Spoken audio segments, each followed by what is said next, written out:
Hello guys. Today we are going to discuss about a laboratory test called copper. Copper can be done in blood, serum and other body fluids. Use of the test. To measure the amount of a copper in the blood, urine or liver to help diagnose and monitor Wilson disease to identify copper deficiencies and excesses. When to get tested?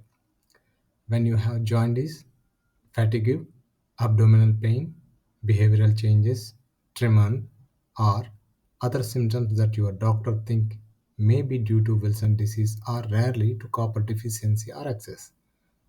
At intervals when you are being treated with a copper or for a copper related conditions. This test measures the amount of a copper in the blood, urine, or liver.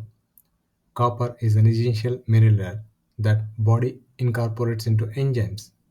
These enzymes play a role in the regulation of a iron metabolism, formation of the connective tissue, energy production at the cellular level, the creation of a melanin, and the function of a nervous system and brain. Copper is found in many food including nuts, chocolate, mushrooms, shellfish, whole grains, dried fruits, and liver. Drinking water may acquire copper as it flows through copper pipes, and food may acquire it when people cook or serve food in a copper dishes. Normally, the body absorbs copper from the intestine, makes it non-toxic by binding it to a protein and transport it to the liver. The liver stores some of the copper and binds most of the rest to a protein called apoceruloplasmin that, when copper is attached, becomes the enzyme ceruloplasmin. About 95% of the copper in the blood is bound to ceruloplasmin. The liver excretes excess copper into the bile and it is removed from the body in the stool. Some copper is also excreted in the urine. Both excess and deficiency of a copper are rare.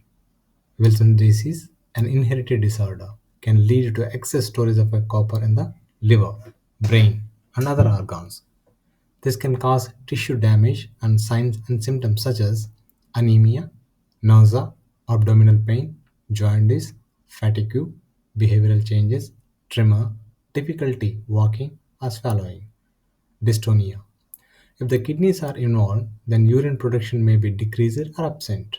Some of these symptoms may also be seen with copper poisoning that is due to acute or a chronic environmental exposure to copper or due to conditions such as the liver disease or obstruction that prevent or inhibit copper metabolism and excretion.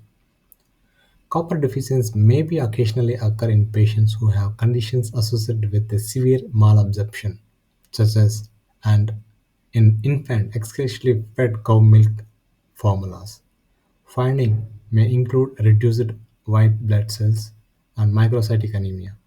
A rare X-linked genetic conditions called McKinsey hair syndrome lead to copper deficiency in the brain and liver of affected infants.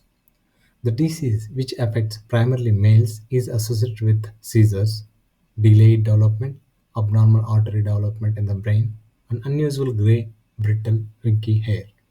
Sample a blood sample taken from a vein in your arm or 24 hours urine sample may be collected. Sometimes liver biopsy may be asked. Normal range free serum copper 1.6 to 2.4 micromole per liter. That is about copper.